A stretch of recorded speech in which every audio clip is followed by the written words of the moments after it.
تشکر. نفر دیگر به اسم علی حلیموف یک سوال فرستادند که نسبت دو نفر عبدالله رهنما و مولا عبدالرحیم چی گفتند؟ چرا آنها نسبت مبارزان اینقدر نفرت و بدبینی دارند و میگویند که رهنما یکی از شاگردان جناب آقای حاج اکبری ترک جانزاده است؟ من ترجیح میدیم یا کوشش میکنم که به مسائل خصوصی وارد نشوم، درباره شخصیت ها صحبت نکنم. بهتر میبود که این سوال رو به خود آنها مطرح میکردید که چرا آنها چنین یک موقع گیری میکنن و حتما جواب خواهند گفت.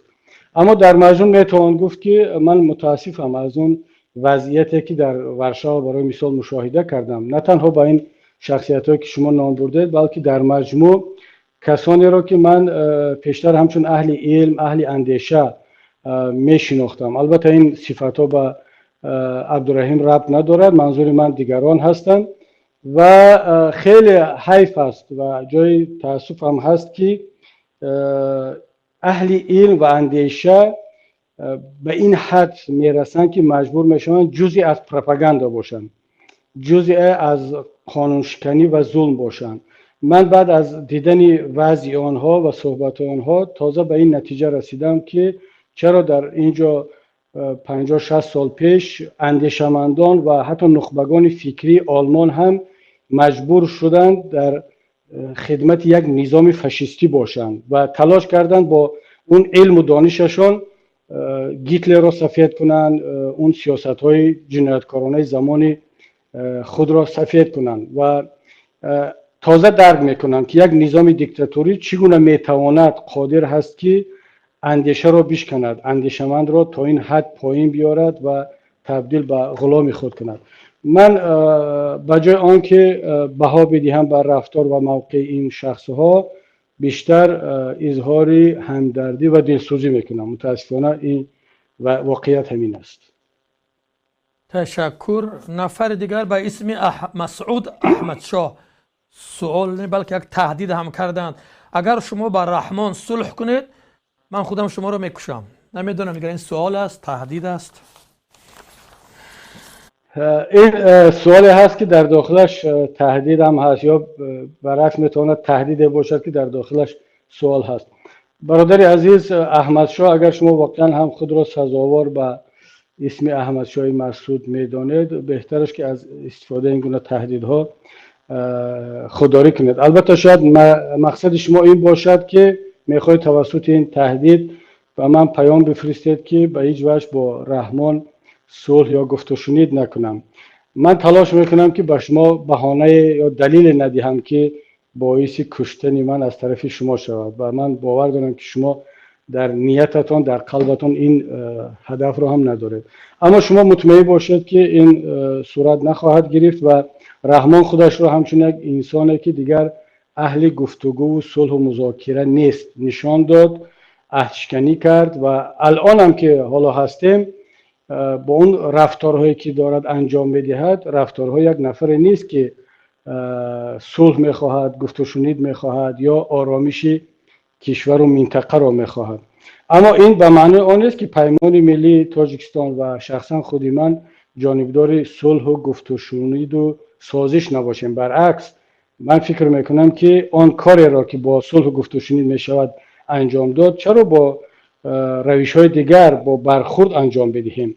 اما گفت و شنید، مذاکره و صلح باقی، با خائن طبیعی است که این امکان ندارد. اما نباید همه بدنه حاکمیت را و حتی خود داخل خانواده را جز این خیانتکاران دانست. البته آنها هم در جنایت ها و در خیانت ها تا حد شریک هستند. اما مطمئن باشید ما معلومات ها داریم، پیام ها میرسه که اکثریت مسئولین و مقامداران امروزه تاجیکستان از وضعیت امروزه راضی نیستند. حتی من باور دارم که خود نسل جوان خانواده هم راضی نیست به این رفتارها و روشها، چون آنها میخوان آینده در یک تاجیکستان پیشرفته و معاصر زندگی کنند.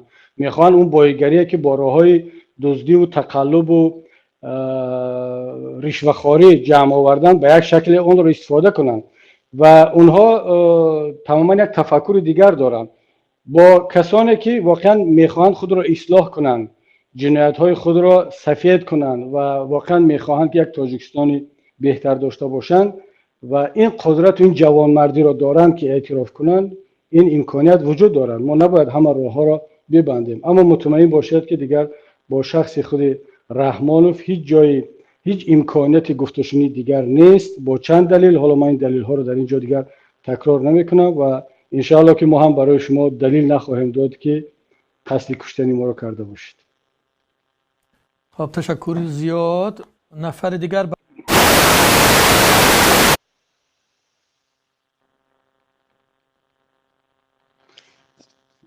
صدا قطع شد در ما. آیا در استودیو هست صدای ما؟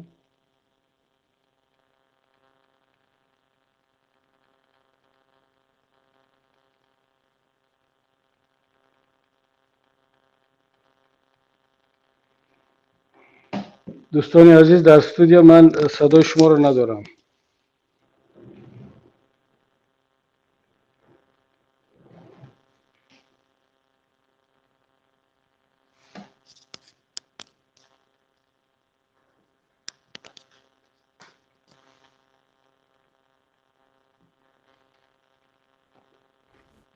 صدای ما میاد یا نه؟ بله بله آمد. بله صدا برقرار شد. بله.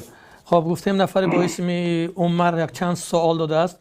سوال اولشون همین که چرا لهستان عضو گروه 24 مصطفی حیاتوف رو در نظر دارد، آن را به تاجیکستان استرداد کرد؟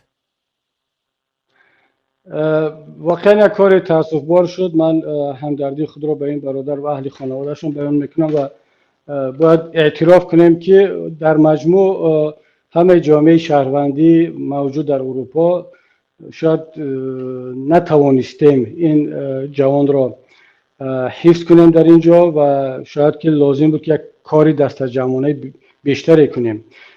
من فکر میکنم که متاسفانه این جوان، آزادی این جوان قربانی عدم هماهنگی بین تمام نیروهای مبارز شد و ما باید تلاش کنیم که این حادثه ها، این گونه حادثه ها در آینده تکرار نشود. شما ببینید که جامعه شهروندی تاجیک وقتی که همکاری خوب کرد در چند پرونده موفق بود. مثلا ما توانستیم حمزه و فاطمه را حتی از داخل تاجیکستان بیرون بکشیم. شرافالدین گدایف را توانستیم از داخل تاجیکستان که واقعا کار دشوار بود بیرون بکشیم. چندین نفرهای دیگر که در اروپا بودن، در روسیه بودن، با یک تلاش دست جمعانه آزاد شدند. حتی در خود همین لهستان هم من یادم هست حبیب الله تشایف عضو حزب نهضت اسلامی تاجیکستان دقیقا در همین حالت قرار داشت، تهدید استرداد بود، ولی بالاخره کار دست جمعانه نتیجه داد. اما در این حالت این دوست جوان مصطفی حیاتوف واقعا یک کمکاری صورت گرفت و باید که نیروهای مبارز به خصوص حزب و حرکت‌هایی که در اروپا قرار دارند، در خارج قرار دارند، در این گونه حالت‌ها حیات، آزادی یک انسان را بالاتر از مسئله های گروهی بدانند و همکاری زیادتر کنند و این گونه حادثه ها در آینده تکرار نشود. خیلی جای تاسف است. تشکر زیاد. سوال دویمشان این است که نتیجه های یک سال فعالیت پیمان ملی تاجیکستان و نشست صحت چگونه بود؟ چی دستاوردها و چی بردباردها داشت این یک سال برای اپوزیسیون تاجیک؟ فکر میکنم این را در سخنرانیش در سالگرد و نشست پیمان ملی تاجیکستان علیم شیرزمان جواب دادم و سال سوم میگذاریم. نه تنها علیم، بلکه من در مقدمه این صحبتم با این سوالها جواب گفتم و شاید که در فرصت‌های بعدی وسیع‌تر خواهیم گفت. بله سوال سومشان این است که حل این بحران‌ها، کروپسیا، خشته‌برچگی منصبداران، مشکلات‌های مرزی، ناعهده‌برای حکومت که در وطن ما روز تا روز اوج گرفته است، با فکر شما در چی است؟ یک راه دارد، همون راهی که کشورهای اروپایی با آن رفتند، کشورهای دیگری دموکراتی و آزاد با آن رفتند و این مشکلات را حل کردند. این هم انتخابات‌های آزاد و کار کنیم که منصبداران از مردم وابسته باشند، نه اینکه مردم از منصبداران. اگر منصبدار، چه اون پرزیدنت رحمان هست، چه وزیر هست، چه هر کسی دیگر هست، بداند که اگر نادرست رفتار کرد، رشوه گرفت، کروپسیا را به کروپسیا راه داد، مسئولیت خود را خوب انجام نداد، در انتخابات بعدی مردم از طریق انتخابات او را عوض خواهند کرد، به جای او یک حزب دیگر را خواهند آورد، حتما رفتار خود را تغییر میدهد. اما در شرایط تاجیکستان اینها میدونن که دیگر از طریق انتخابات با رأی مردم اینها عوض نمیشوند. اینها خودشون دیگران رو عوض میکنن، اینها مردم رو حتی عوض میکنن، حتی احزاب رو دیگر میکنن، آماده هستن که حتی ملت رو دیگر کنن. و یگانه راه دوستی عزیز، اگر واقعا ما میخواهیم که وضعیت تغییر کند و اون مشکلاتی که شما نامبر کردید حل شوند، یگان ولسپید رو از نو اختراع کردن در کار نیست، یگان راهی نو اختراع کردن در کار نیست، بلکه همون تجربه که دیگر ملت ها به آن رسیدن آن را باید استفاده برد و هر چه زودتر از این دیکتاتور خلاص شویم، یک شرایط خوبی رو بیاریم که انتخابات آزاد باشد، پرزیدنت عوض شود زود، وزیرها عوض شوند، احزاب عوض شود، دپوتات‌ها عوض شوند و مردم تواند با راه انتخابات هر چه زودتر و هر وقتی که خواست مسئولین خود را عوض کند. خب سوال 4 عمر این است که از انتخابات ریاست جمهوری کشور دوست و برادر ما افغانستان چه انتظارات دارید و چه تاثیر این انتخابات به کشور ما در روابط دو جانبه و به منطقه دارد؟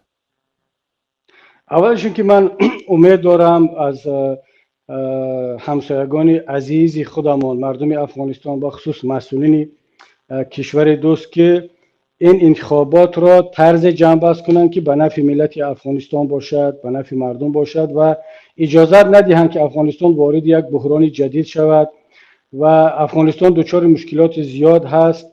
باید که بالاخره به یک صلح ملی برسند و با این صلح ملی نمیتوان در یک شرایط بحرانی رسید. من باور دارم که عقل سالم پیروز می شود و همه طرفهای شرکت کننده در انتخابات به رأی مردم افغانستان احترام خواهند گذاشت و اون رأی واقعی را اعلان خواهند کرد و از طرف دیگر ملت افغانستان و سیاستمداران افغانستان واقعا با این انتخابات نه تنها برای جهانیان بلکه برای مردم ما هم یک درس دادند که چگونه در یک شرایط جنگی و بحرانی باز میتوان یک انتخابات نسبتاً دموکراتی را هم با شرکت نامزدهای زیاد با دیدگاه‌های گوناگون راه اندازی کرد و با وجود آورد. باید که اعتراف کرد که ملت افغانستان در این مسئله ها یک مقدار از ما، نه تنها از ما تاجیکان بلکه از کشورهای آسیای مرکزی پیشتر است. متاسفانه بعضی از کارشناسان حتی هموطنان ما وقتی که میخواهند مقایسه کنند تاجیکستان را یا تاجیکان را مثال میزنند از افغانستان، به خبر از آن که مردم جبر دیده ولی سربلند و آزادخواه افغانستان الکی از ما یک سر و گردن پیش رفته است. در این کشور ده ها و شاید صدها شبکه‌های تلویزیونی مستقل عمل میکنند. حتی تاجیکان ما دیگر رفتن بیشتر تماشا میکنند این کانال ها را، چون در اونجا آزادی هست، در اونجا بحث هست، در اونجا نقطه نظری الटरनेटिव و گوناگون هست و اگر ملت افغانستان هر چیز زودتر از این تشنج و از این برخورد رها بیابد، من باور دارم که در یک مدت کوتاه واقعا یک نمونه کشوری آزاد و پیشرفته را نشان خواهد داد. ما تاجیکستانی ها باید از برادران افغانستانی خودمان راه اندازی یک انتخابات ها و رقابت های سالم و آشکار را بیاموزیم و این یک درس بزرگ بود که ما از همسایه کشور گرفتیم. تشکر زیاد. سوال دیگر عمر این است که تاثیر فعالیت اپوزیسیا در خارج به کشور ما چگونه بود و به نظر شما چه خیلی است؟ من فکر میکنم که فعالیت اپوزیسیای تاجیک در خارج خیلی تاثیر دارد در داخل تاجیکستان. اگر تاثیر نمیداشت حکومت اینترنت رو بلاک نمیکرد، فیسبوک و یوتیوب و دیگر شبکه ها رو مسدود نمیکرد، سرعت اینترنت رو پایین نمی آورد و نرخ اینترنت رو تلاش نمیکرد که بالا برد و این صدها و شاید هزارها مقاله ها و نوشته ها و تحلیل های راست و دروغ را که در رسانه ها و شبکه ها شب و روز می نویسند علیه اپوزیسیا، این همش درک از آن می دهد که فعالیت اپوزیسیای تاجیک در داخل کشور تاثیر دارد. می خوانند، می شنوند، می بینند و روز به روز این تاثیر بیشتر شده ایستاده است. شما ببینید، مقایسه کنید مثلا شبکه هایی که از طرف فعالان در خارج بوده راه اندازی شده از صحبت هایشان و مقایسه کنید با صحبت ها با موادهایی که طرفداران حکومت پخش میکنند چقدر تماشابین دارد، چقدر بیننده دارد و فرق از زمین تا آسمان. این معنی را دارد که تاثیر روز به روز زیاد شده ایستاده است و اون حالا یک مقدار هیجان و یک مقدار نفرتی که در زبان و در ادبیات و گفتمان مقامات دولتی تاجیکستان و طرفدارانشان نسبت اپوزیسیا وقتهای آخر مشاهده می شود، بیانگر آن است که خیلی تحت فشار قرار گرفتند و من باور دارم که در آینده نزدیک یک تغییرات جدی را در فضای اطلاعاتی و رسانه‌ای کشور و بیرون از کشور شما شاهد خواهید بود. سلامت باشید. این هم سوال آخری برادر عمر، نظر شما درباره انتخابات ریاست جمهوری آینده تاجیکستان. و یک سوالی که من خیلی میخواستم به این جواب گویید، نظر شما درباره احمدشاه مسعود، نقش او در صلح تاجیکان، کمک او به مهاجران تاجیک در آن سالها و فشار او بالای حنید برای صلح به حکومت به گفته ملا عبدالرحیم. من در قسمت سوال با این گفته است که گذاشتن یک خیابان و یک کوچه به نام او در دوشنبه به فکر شما. من درباره اون قسمتی که به انتخابات ربط داشت جواب گفتم، دیگر بر نمیگردم. اما درباره جایگاه و تاثیر احمدشاه مسعود در سیاست‌های تاجیکستان باید گفت که اولا اینکه واقعا احمدشاه مسعود یک شهید راه آزادی و مبارزه است. حداقل من این اعتراف رو میکنم، خودم این را قبول دارم و نقش ایشان را در صلح تاجیکان و در حادثه های مربوط به تاجیکستان من در عموم مثبت میبینم. من وقتی که تمام این حالت ها را تحلیل و بررسی کردم، در مجموع میتوان گفت که یک نقش بسیار مثبت بازیده است. اولش اینکه وقتی که تاجیکان هجرت کردند به افغانستان، همچون یک هموطن و همچون یک مبارز آنها را جا داد، همراه با استاد مرحوم برهان الدین ربانی و دیگر رهبران و قماندان های جهادی افغانستان نه تنها جا دادن بلکه کمک کردند با سلاح و مهمات و هر چیزی که در امکانشان بود به مبارزین تاجیک کمک کردند تا اینکه آنها بتوانند این مقاومت را راه اندازی کنند و با سری بلند به تاجیکستان برگردند. اما واقعا هم در مرحله های بعدی یک حالت پیش آمد که خودی احمدشاه مسعود، خودی استاد ربانی تحت فشار طالبان و کشورهای دیگر قرار گرفتند و از کابل فرار کردند، در یک گوشه از افغانستان جا گرفتند و نیاز به یک تاجیکستان همچون عقیبگاه داشتند که تاجیکستان آرام باشد، با ثبات باشد و بنابر همین توانستند رهبریت نهضت اسلامی تاجیکستان با خصوص استاد مرحوم سید عبدالله نوری و دیگر رهبران را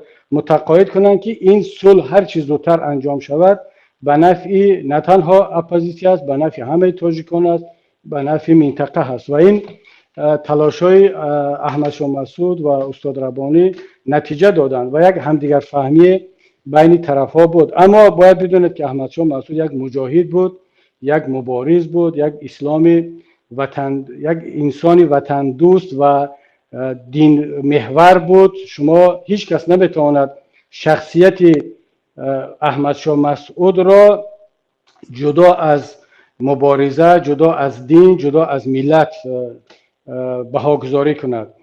من باید بگویم که هم احمدشاه مسعود و هم استاد ربانی فکر نکنم اگر امروز می بودن از وضعیتی که در تاجیکستان میگذرد راضی می بودن.